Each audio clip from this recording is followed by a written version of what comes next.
Девочки, троечку хотите? Да, троечка! Будете тогда играть в сценки. Кто будет Снегурочкой?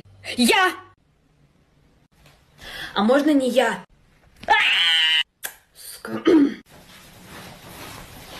Кто я? Снег. Лель, ты серьезно? Может, ну эту троечку? Так, все, учим до завтра. Сейчас будут выступать мои девочки. Дорогой директор, от души душевно в душе, бесталантливые клуши будут петь и танцевать, можем глазки закрывать. Середина декабря, снега нет, у всех столбняк.